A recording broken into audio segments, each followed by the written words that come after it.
ما بقتش قادرة، مش عايزة أشوف حاجة تاني، مش عايزة أشوف حاجة قبل ما تحصل. خلاص تعبت، كفاية بقى، كفاية بقى، كفاية.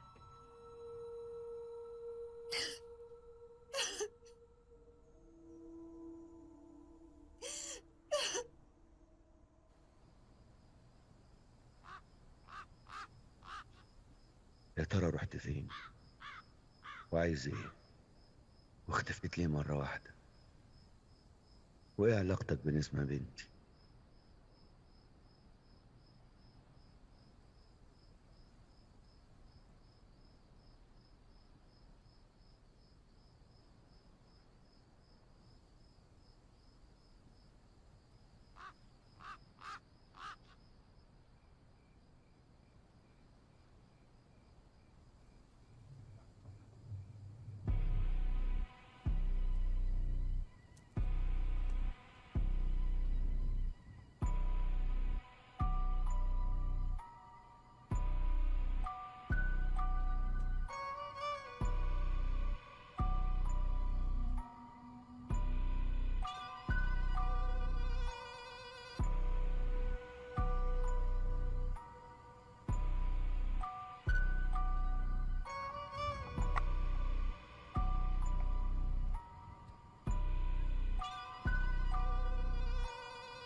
المفتاح اهو لو عايز حاجة مهمة من الأوضة.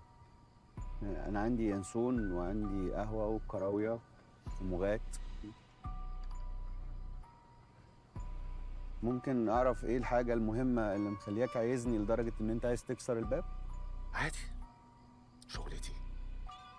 ما هو انا المفروض كل يوم بالليل اعدي على الاوض اوضه اوضه اتاكد ان الولاد كلها في وضعها.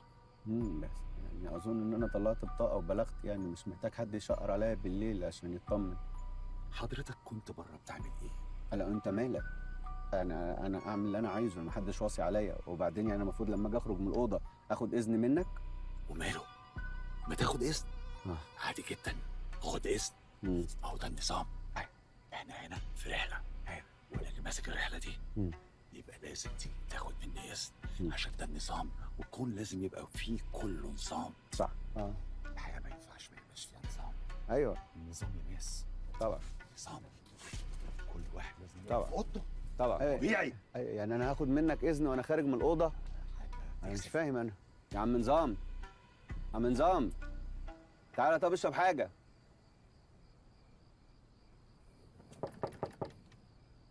مفيش حد جوه، مش فاهم خبط على ايه.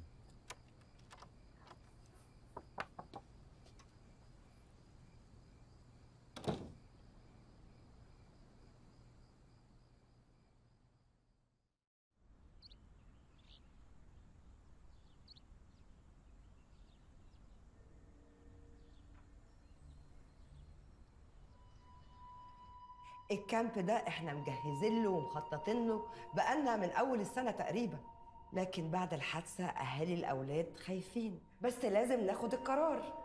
طب واحساس والد البنت اللي اختفت دي هنقول له ايه يعني؟ هنسيبه كده وخلاص؟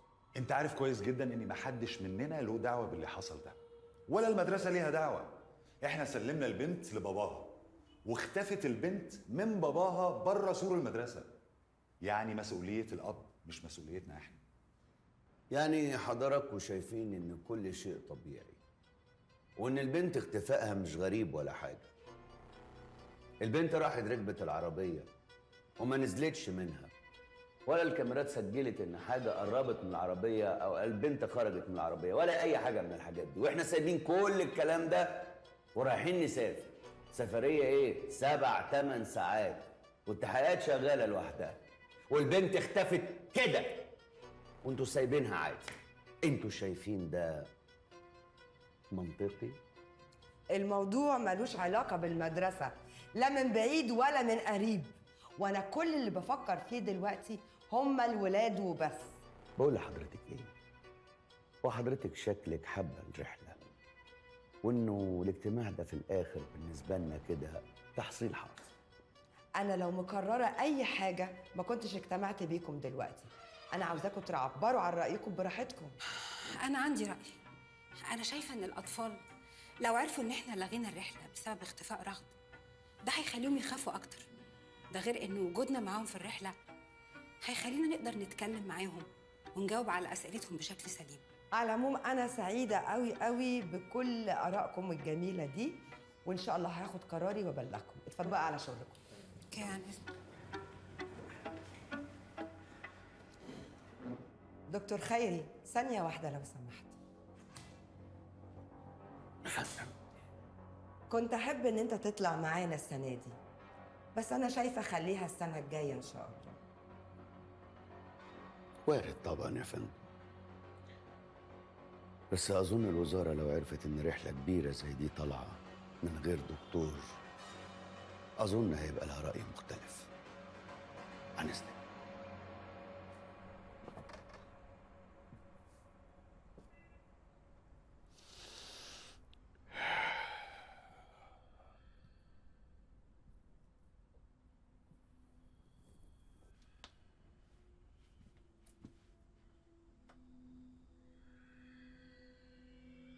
يا ترى ما كنتش عايزة أطلع الرحلة ليه يا رحاب؟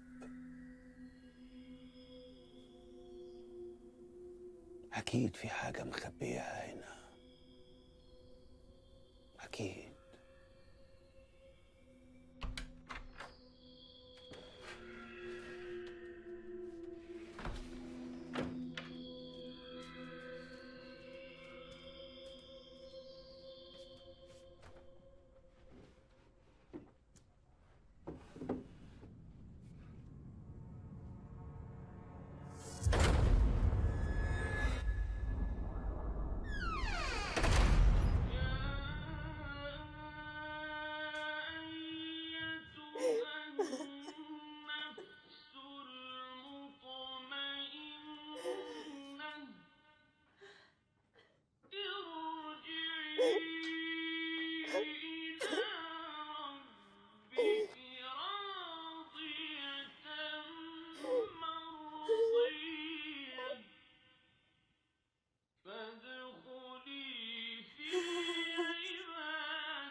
من امبارح وانا مش قادره ادخل الاوضه بتاعتها، مش قادره.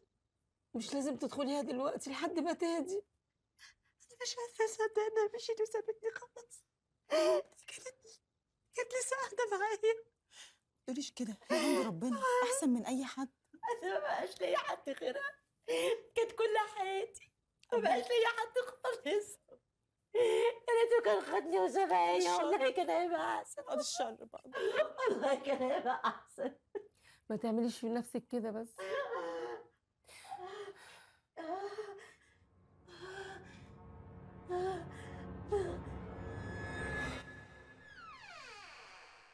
حمزة، حمزة، ايه؟ باب الأوضة اتفتح. اعمل ايه انا يعني؟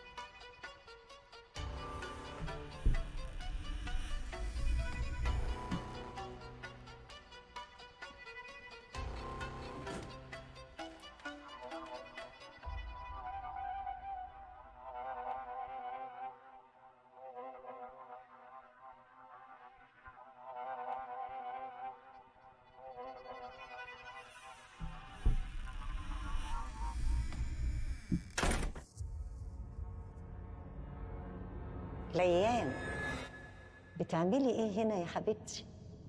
مش اتفقنا تغيري هدومك اول ما تيجي من التمرين؟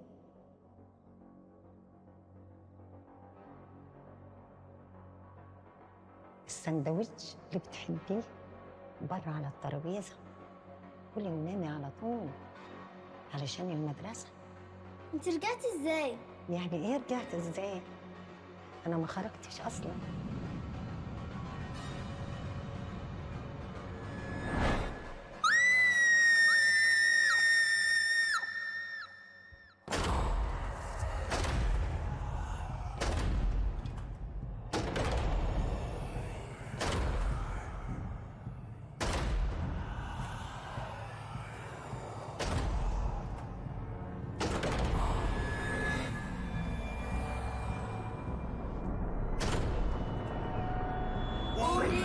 انك شفتيني.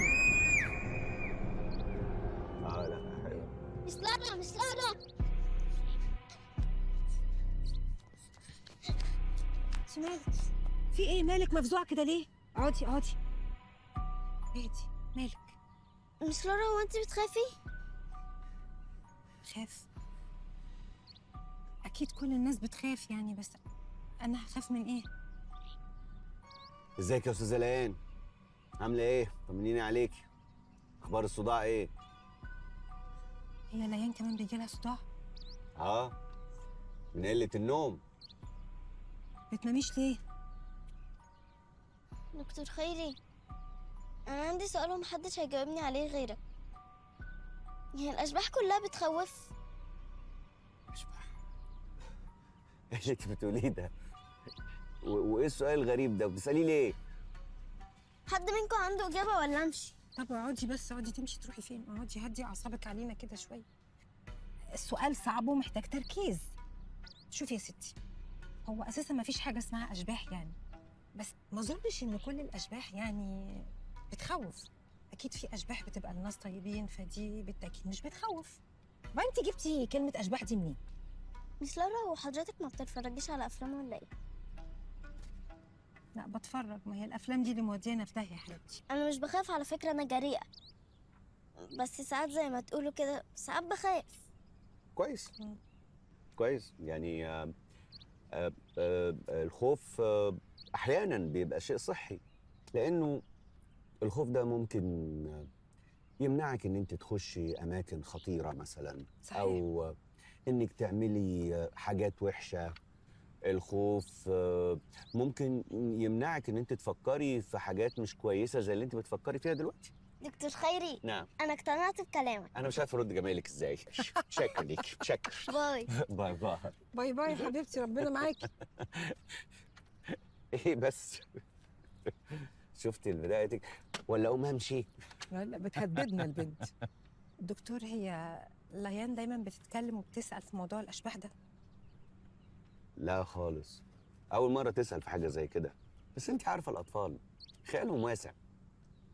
مش كلهم بيقولوا كده عشان خيالهم واسع. تقصدي ايه؟ انها شافت حاجه مثلا؟ لا طبعا، شافت ايه؟ مفيش الكلام ده اصلا. انا بقول كده يعني، مش معقوله تصدقي في حاجه زي كده يعني. انت بتصدق في موضوع الاشباح ده؟ بصي، من شغلي في المستشفيات خلاني سمعت حاجات ما يصدقهاش العقل. يعني مصدق؟ انا ما قلتش مصدق، قلت سمعت حاجات ما يصدقهاش العقل. بقول لك ايه؟ نعم. من غير ما بصدق وسمعت والكلام ده، ما تقومي نتغدى؟ انت ما جوعتيش؟ جوعت. يلا بينا. يلا. قالت لك بقول لك ايه؟ محدش هيرد عليا؟ مجرمه. لا بالعكس، انا مش هتعب في الشغلانه دي اصلا. انا نفسي افهم حاجه، هو بيتر ده كل سنه بيطلع عين ابونا، ما بيجيبش حاجه بزياده ليه؟ والحاجه بتخلص والعيال بتفضل جعانه. كان في موقف ضايقني قوي. المهم هو حاجه جديده عليه، وهو كل سنه نفس الموال الازرق، افضل نايم واقف نفس الوقفه وبقطع نفس القطعيه. مش عارف، دماغه متخلفه، مش عارف اقول له ايه. طب وبعدين هنعمل ايه؟ نعمل ما الحاجه ما بتكفيش. نعمل اللي موجود. حمزة، البنت اللي بتخوف جت النهارده. انا قلت لك انها هتيجي معايا. معقوله؟ انت متاكد؟ طيب ايوه. لو جت تاني اعمل ايه؟ قولي لها تجيلي وانا عارف انا هعمل معاها ايه. هخوفها ومش هخليها تيجي تاني ابدا. حمزة، انا قلت لها قبل كده تجيلك وجات لنا برضه. اهو ده يبين لك انها خوافه وخايفه تجيلي، وبتجيلك انت عشان انت بتخافي. انا مش خوافه، هي اللي شكلها يخوف. لما بيجوا بغمض عيني وبيمشوا، لكن هي ما بتمشيش. حمزة، لو جت تاني اعمل ايه؟ اعملي زي ما بتعملي، طنشيها خالص وهي كده كده هتزهق وهتمشي. ما بتمشيش.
في حد يخاف لما بابي يكون جنبه؟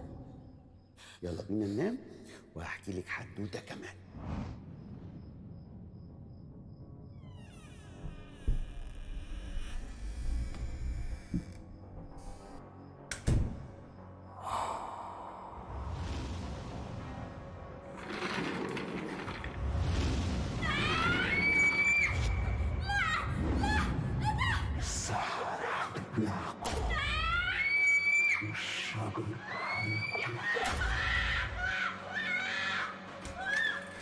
نسمة، في ايه؟ بس يا حبيبتي، بس في ايه مالك؟ بتترعشي ليه؟ في ايه يا حبيبتي؟ الست يا خوفي. بس مالها الست اللي الست اللي بتخوفني ايوه جات لي هنا وعايزه تاخدني معاها وبتقول لي الشجره هتاكلني والصحراء كمان هتبلعني. لا بس لا يا خوفي. ما تخافيش يا روحي، ما تخافيش. لا الست جت وقالت لك كده؟ طيب بصي، انا جات لي فكره. تعالي، ايه رايك بقى بابي النهارده ينام في حضن حبيبته نسمه وهي تنام جنبه، وانا اوعدك لو الست دي جات لك انا هوريها شغلها. في حد يخاف وبابي ينام جنبه؟ لا. يبقى خلاص، يلا بينا ننام وهحكي لك حدوته كمان. يلا يا ستي ننام سوا اهو. يلا حبيبتي.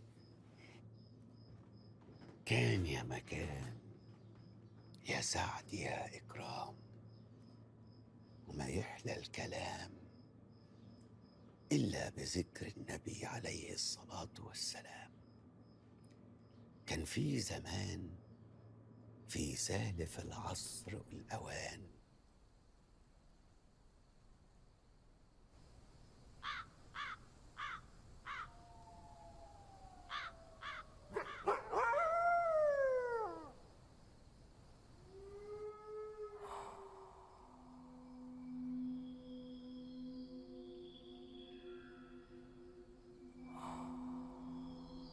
السحرة هتبلعكم والشجر هياكلكم.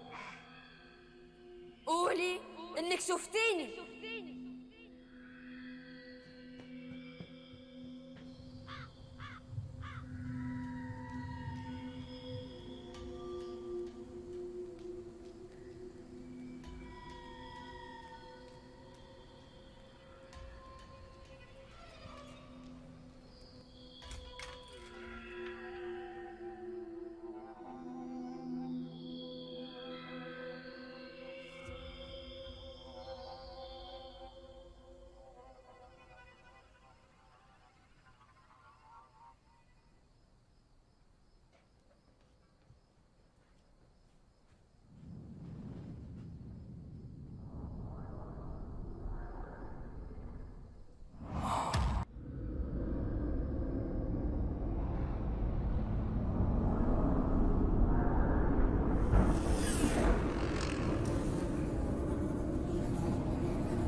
ايه في ايه؟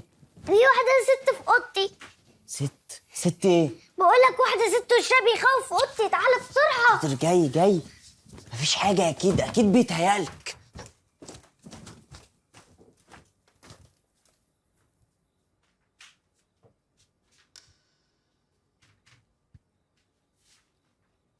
ما الأوضة فاضية اهو، مفيش حد زي ما قلتلك. والله كانت هنا. ما تخافيش يا رغد، ما الأوضة فاضية اهو زي الفل. بصي، أنا هسيب لك نور الأوضة مفتوح وهروح أنام، وأنت نامي وما تخافيش. يلا نامي، ما تخافيش. هسيب لك نور الأوضة شغال، ها؟ سيب الباب مفتوح. حاضر.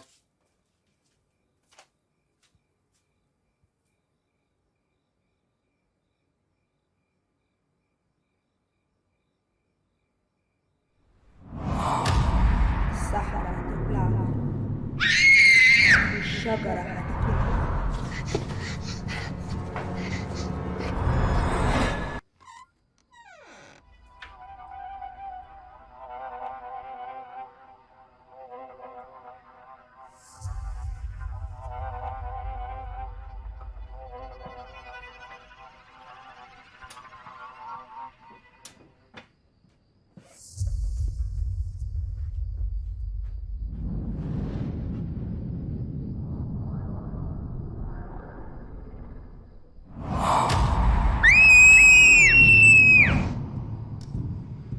في ايه؟ مالك؟ البنت اللي بتخوف كانت هنا. في ايه؟ في ايه يا ليان بتصرخي ليه؟ مالك يا حبيبتي، في ايه؟ وايه اللي جابك هنا؟ مفيش حاجة. مفيش ايه؟ تقول لك البنت اللي بتخوف معانا هنا في الأوضة. البنت اللي بتخوف كانت هنا، وهو اللي قال لي اقول لها تجيله. ايوه انت قلت لي اقول لها تجيله. اسكتي. طيب معلش ما تخافيش. هتفضلي معايا في الأوضة؟ ايوه، تعالي انتي نامي معايا، ما تخافيش. هتنامي كمان في حضني، ايه رأيك؟ موافقة؟ يلا بينا، تعالي نامي معايا، يلا ما تخافيش. تعالي.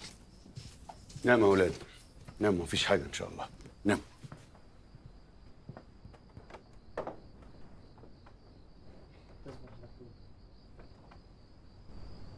ولما بدأ التحدي كل الطيور طارت فوق في السماء عشان يشوفوا مين أكتر حد فيهم هيوصل لأعلى حتة في السماء. وفضلوا يطيروا لفوق لغاية ما تعبوا. كل حد فيهم تعب، وقف، ما قدرش يطير تاني إلا النسر. فضل يطير لفوق. وبعدين بقى لما النسر وصل لفوق فكر نفسه بقى هو اللي فاز. قال أنا فزت.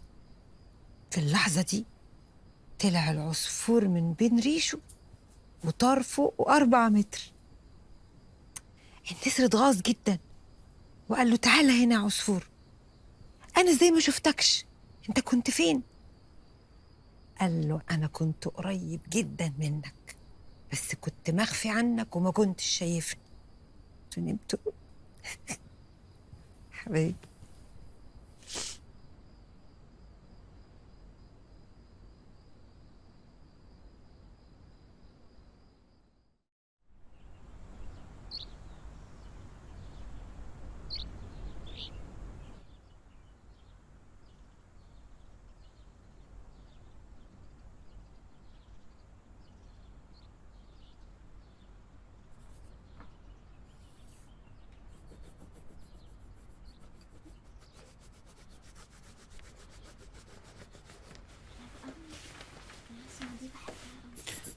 صباح الخير يا بنات. صباح النور. مس لارا. نعم يا حبيبتي. تفتكري هيلاقوا رغد؟ أكيد إن شاء الله هيلاقوها، ما تقلقيش. بس البنت اللي بتخوف بتقول إن باباها مش هيلاقيها. بنت مين؟ معانا هنا؟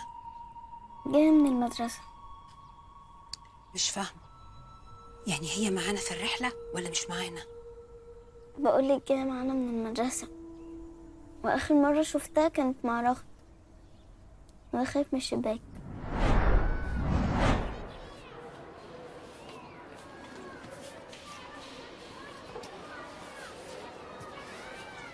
ليان. يا ليان، تيجي تلعبي معانا؟ ليان سيبك منها، تعالي نلعب احنا، دي مجنونة.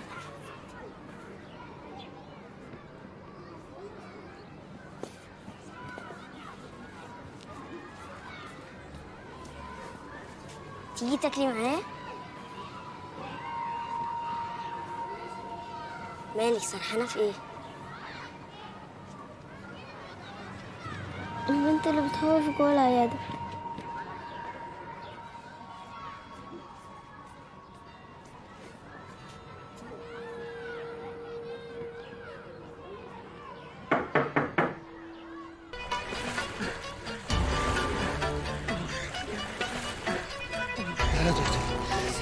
ايه يا مجدي؟ مؤمن ده مسؤوليتك انت. انا ما خدتش بالي، ده كانت ثانيه بالظبط. ما هي ثانيه ثانيه وكان هيضيع مننا. كويس؟ مؤمن رد علينا. طمنا كويس يا حبيبي؟ ها؟ قادر تتنفس؟ انا عايز افهم حاجه. هو انت عرفتي ازاي؟ سمعت صوته وهو بيصرخ. سمعتي صوته وهو بيصرخ من المطعم وهم هنا في حمام السباحه؟ انا ما سمعتش حاجه. دكتور انت سمعت حاجه؟ خلاص الولد كويس، الولد كويس. تعالى يلا. تعالى حط هنا، حط هنا.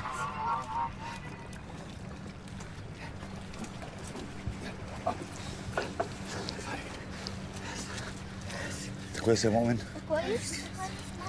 هو كويس، هو كويس، هو كويس، خلاص ما تقلقوش. ما ينفعش تسيبهم لوحدهم ابدا في الميه، دول صغيرين. والله انا ما كملتش ثانيه بالظبط. يبقى كويس. ما ينفعش الكلام ده.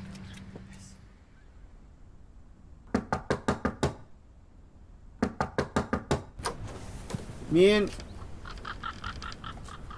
مين؟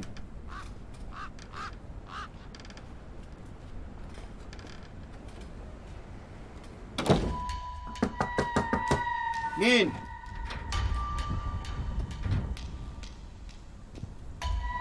انت؟ انت يا ابني استنى استنى استنى، مش هعمل لك حاجه يا ابني. افهم يا ابني.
اللي جابك هنا؟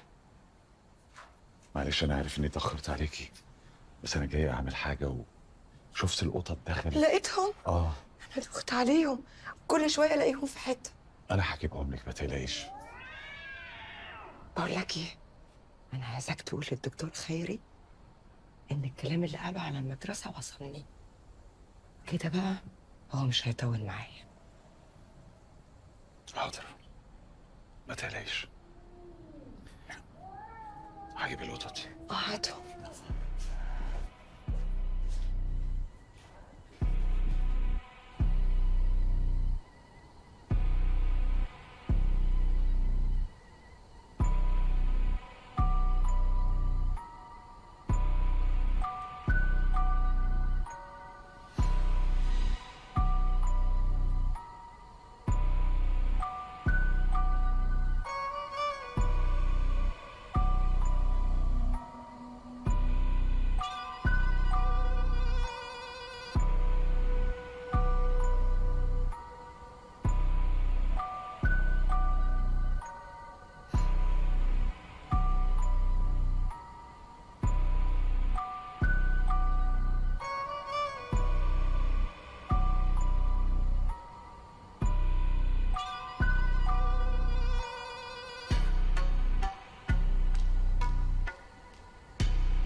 مالك حبيبتي بتعيطي ليه؟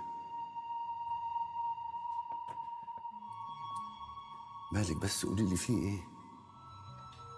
الله، مش عايزة أشوف اللي هيحصل. ما تخافيش، طول ما انا جنبك ومعاكي ما تخافيش وما تعيطيش.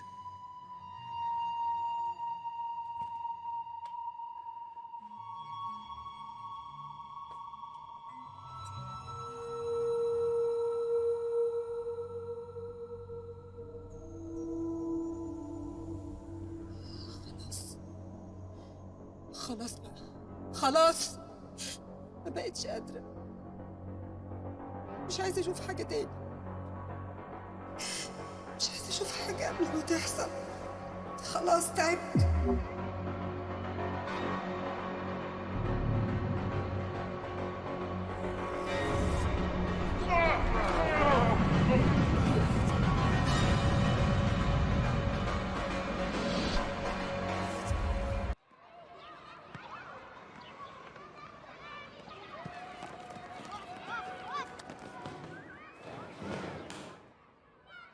انت لسه بتشوفيها؟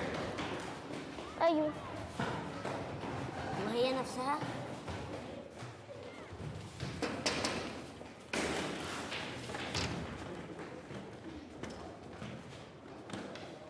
جود مورنينج. حلوين. انا ميس لارا وجايه ادرسكم مكان ميس سامي، وانا عرفت منها ان انتوا خلصتوا كل المنهج ودرجاتكم كلها ممتازه، انا شفتها بنفسي، بس ده ما يمنعش ان انا عايزه اعمل معاكم ريفيجن على كل المنهج تاني. ايه رايكم؟ ميس. نعم يا حبيبتي. بس احنا خلاص فاضل يومين على المدرسة وتخلص، واحنا عايزين نلعب. انتوا هتزهقوا من اللعب، مين قال انكم مش هتلعبوا؟ بس الماس ما فيهوش لعب. لا، ده انتي فاهمه غلط، الماس معايا مختلف تماما، الماس عندي كله لعب. اطمني. ايه يا حبيبتي؟ سرحانه في ايه؟ مالك؟ سرحانه في ايه؟ طب ايه اللي شغلك؟ ايه اللي شغلك؟ ميس انا عارف هي سرحانة في ايه. ايه يا حبيبي؟ هي سرحانة في الرسمة اللي هي رسمتها. الرسمه بتاعتها؟ بس لارا، في ايه يا حبيبتي؟ وريني كده الرسمه اللي انت رسمها.